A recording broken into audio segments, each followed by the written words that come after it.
Happy fucking Friday, B's and G's. Sorry, I'm really out of the loop with this, and trying to get back in, but it's just been, I guess I've been away for so long that it's just like really hard to kind of get back into the swing of this, so I apologize. But again, sorry, life. So what do we got going on? Try to pop in quick and do just a little quick update, fast update for what I've been up to. Let's see. So I have some cheese over here because, as we talked about, or as I said the last time, kind of indefinite brewing hiatus, but I'm doing other things. Right now, cheese is one of those things that I'm kind of like well into. Kind of, yeah, fell off the cheesy deep end. Over there, I have the beginnings of the bromage.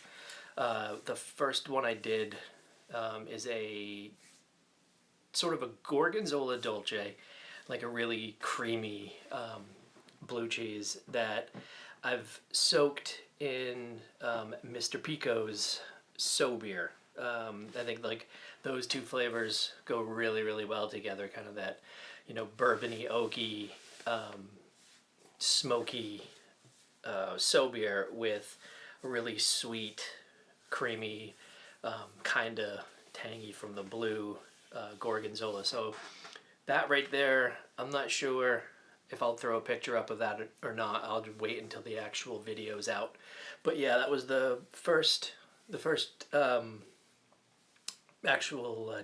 cheese in the bromage series. So yeah, that's hanging out over there in the cave behind the camera. That's been sitting now for, I don't know, maybe a few weeks, 2 or 3 weeks. It's got a while to go, probably 3 months at least, maybe 4, until I kind of crack that out.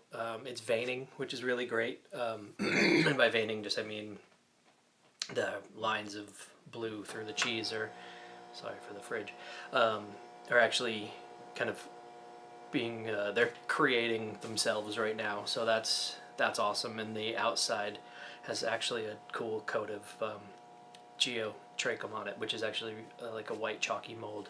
So that's awesome. The rind is set. It's doing really well.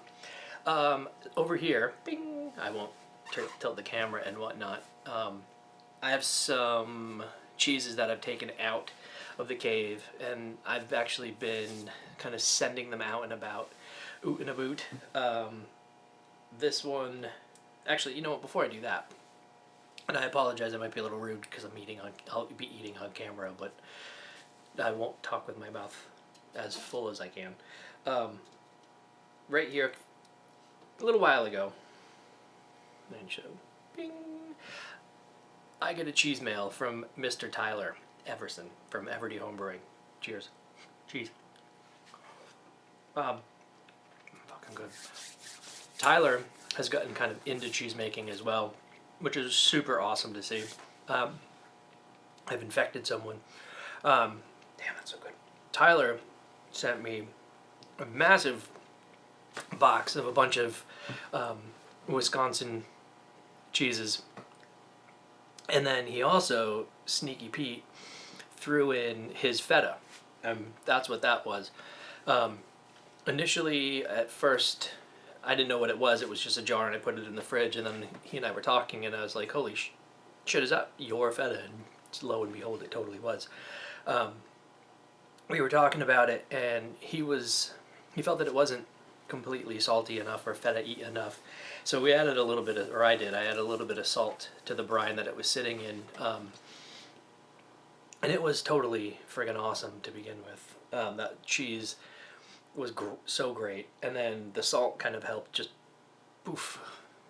push it just a little bit more. So it was really, really awesome. Tyler did a friggin' killer job on like his first endeavor. This was super, super awesome.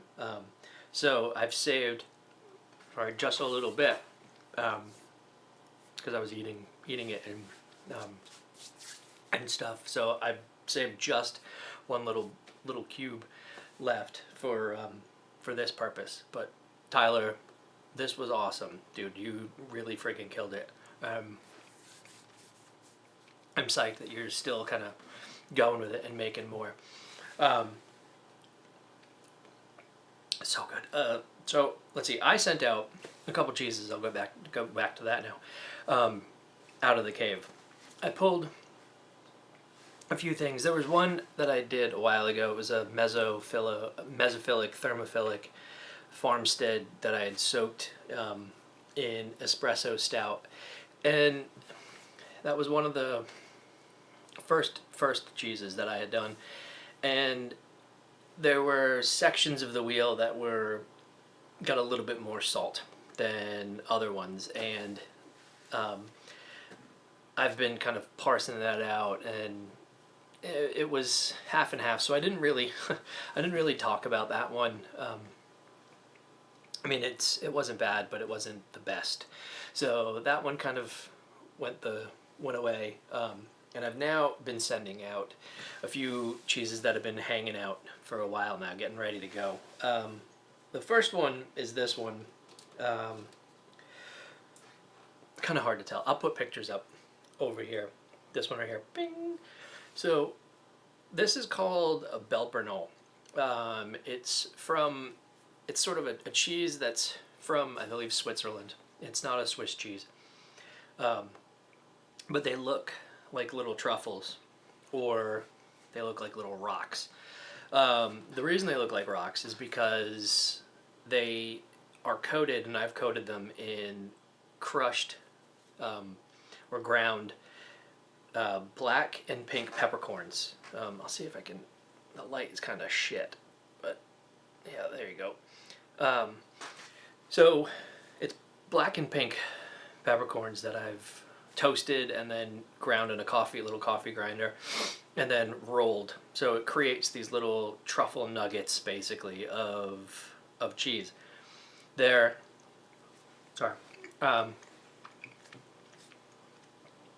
super creamy, but then they're super spicy.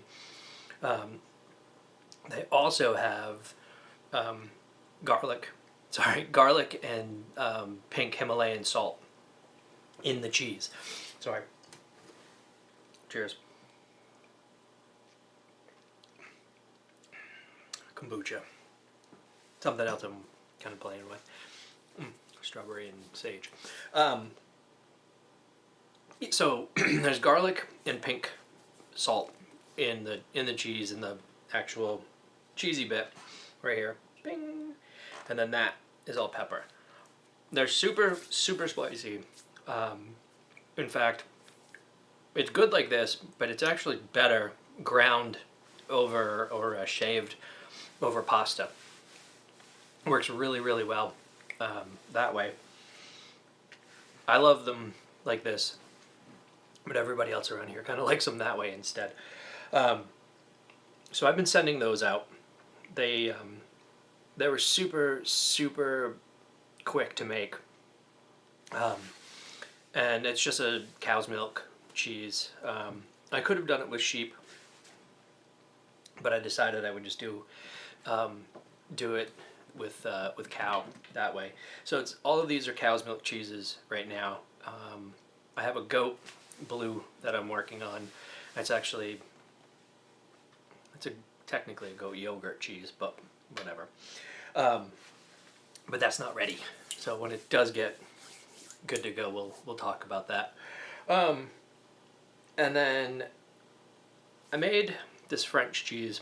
It's a really stinky, really funky washed rind cheese. It's called the Pont l'Evêque, and it's absolutely like mushroom and foot funk, and it's gorgeous if you let it warm up and you give it time. If you just kind of jump right into it, it's pungent as a mother.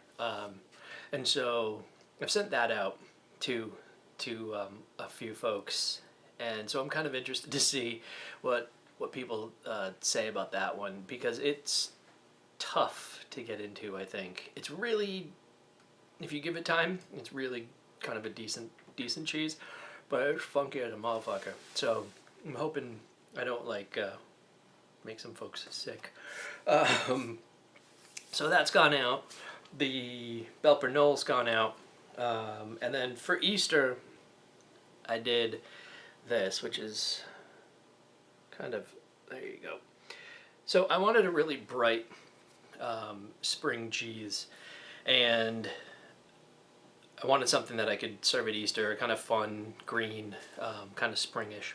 And so I made, this is a basil derby.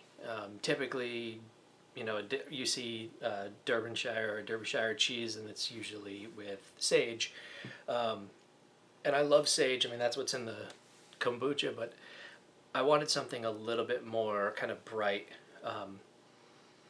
And so I decided basil. This is actually basil and spinach. The spinach is actually just for the extra bit of color.